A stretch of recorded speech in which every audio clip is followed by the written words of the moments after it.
So, the Loud House movie. Alright, for one, I'm gonna say this. The first 3 seasons were great, but seasons 4 and 5 took a real nosedive in quality, and I now consider seasons 4 and 5 some of the worst cartoons I have ever seen. Yeah, I said it. But the thing about this movie is, I like it, but I absolutely despise it. There's a part of me that likes it, but there's a part of me that hates it.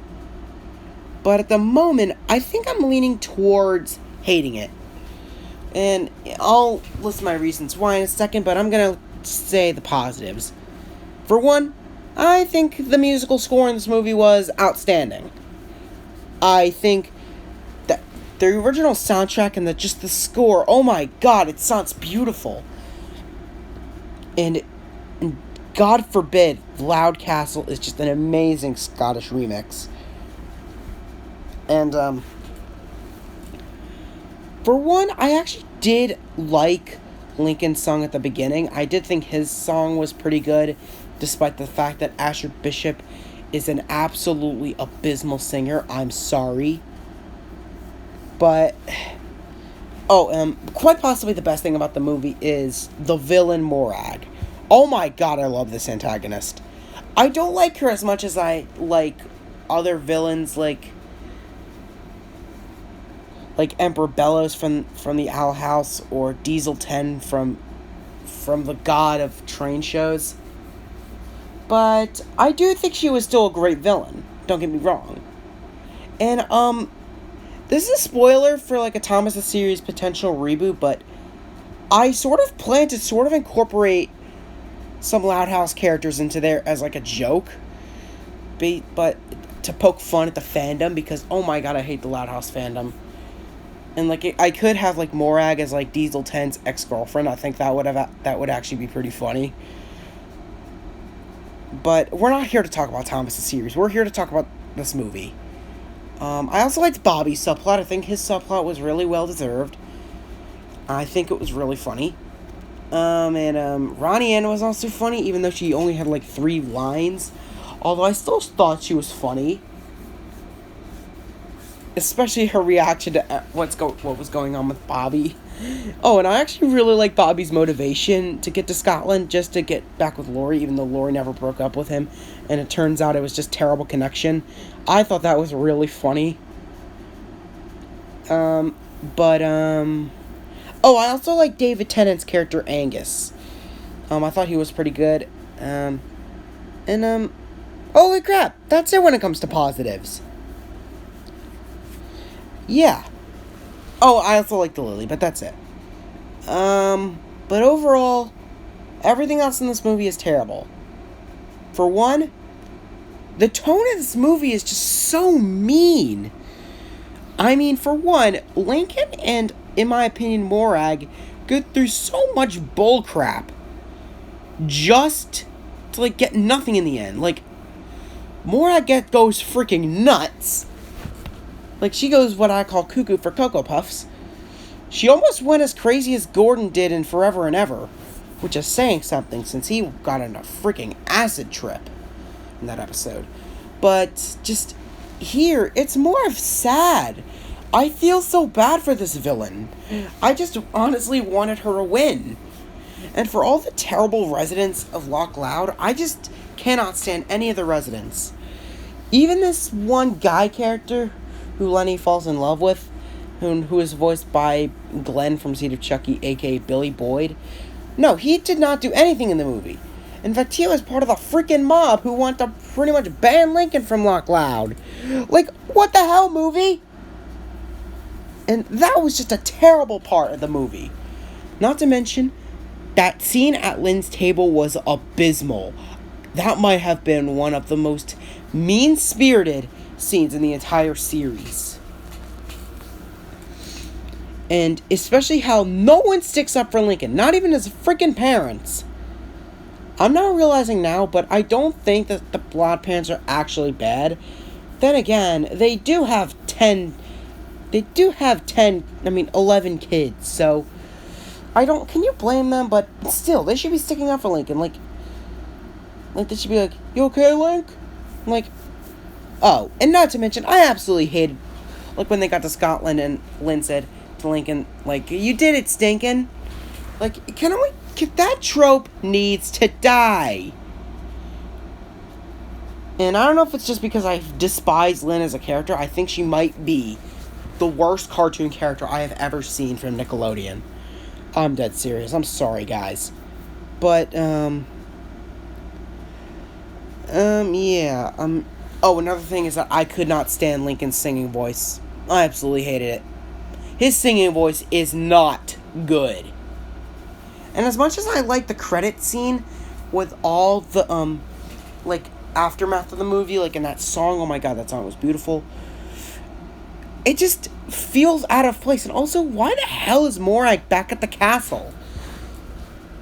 Like, that just sort of breaks something to me. Like, I don't know what it is, but I just kind of wish she just, like, got an actual punishment. Like, the only punishment she gets is just being on a rock with a bunch of seals who honestly look like the Louds, and I think that was the intention. I thought that was really funny.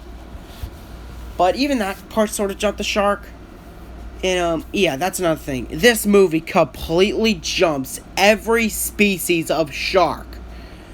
I'm exaggerating, but there's so many things in this movie I hate. Oh, but you know what I think the part that I think makes the least amount of sense? That freaking magic stone that turns good dragons evil. It turned the dragon, like, evil for some reason. Like, why? Why was this needed? And as much as I like Morag as a character, did this movie really need a villain, honestly? It would have been fine if it was just the dragon who was just flying around and maybe lost control or something. I don't know. Anything would have been better than this. And also, can I just say how abysmal, like, the way everyone else is portrayed in this movie? Like, the parents are treated as idiots again. The siblings do nothing for me, besides Lucy and Lily, and Lenny, I guess. But none of the other siblings do anything. But you know who this movie, I think, should have gone to, honestly, along with Lincoln and Lily? My favorite Loud sister? Lola. For those who don't know, Lola's actually my favorite Loud House character besides Bobby for some reason. Don't ask. And I don't know what it is about Lola, but I just find her hilarious. And especially that scene where she was, sorry about that, guys. Where she just told, Morag just to pretty much just take her stuff away. Like, I don't know what it is about that scene, but I just love that.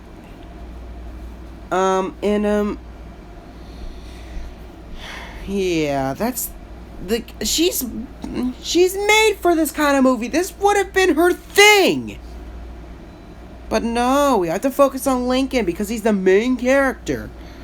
None of the other siblings get a real spotlight. And, can I just say how dumb the idea of the ghosts are? Like, I just hated that idea. Like, seriously. Like, why was that a thing? And, yeah. So, that's the movie. As a movie, I think it's okay. It's decent as a movie, if I would say. But as a Loud House movie, oh my god, I hated this movie. And I got through No Such Luck. I got through Schooled. And I did get through this twice. But here's the thing. This movie is 80 minutes long. It does not have the right to be this long. Like, why couldn't they just shorten this down to a trilogy of 22-minute episodes? Like, that would have been much better. Like, do what other shows do or something. It would have been better than this. And also, is The Loud House really the kind of show to give a movie to? So yeah, with all that said and done, I don't know how many friends I'm going to be losing, But can I just say that the Loud House fandom is absolutely toxic and how much I despise it? Like, for all the stuff that they've done, like, there are even some really disgusting fans who draw the most disgusting art of certain characters going at it. It's disgusting.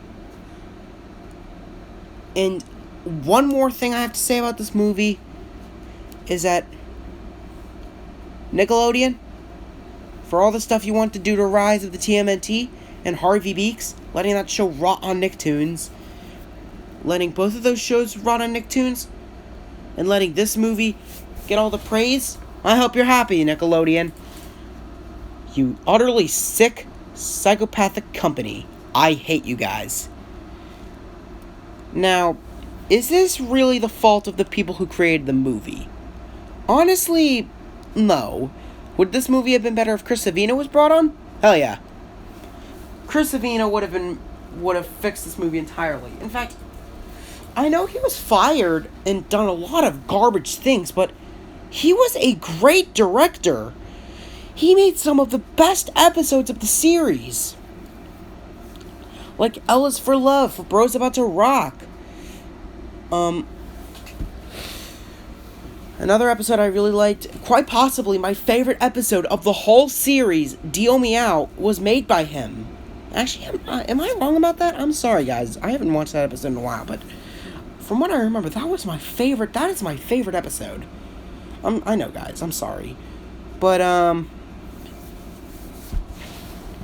so overall, is this movie good or is it bad? From my tone of voice, it's terrible. I hate this movie. And for some reason, this movie gets released before Rise of the TMNT.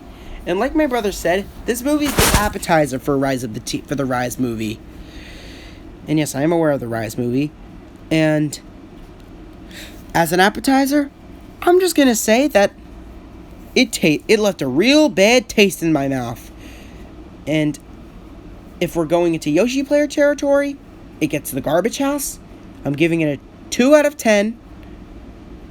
And I don't know how many people are going to disagree with me, but this is the worst. This might not count as an episode, but I count it as one. This is the worst episode of The Loud House in my opinion.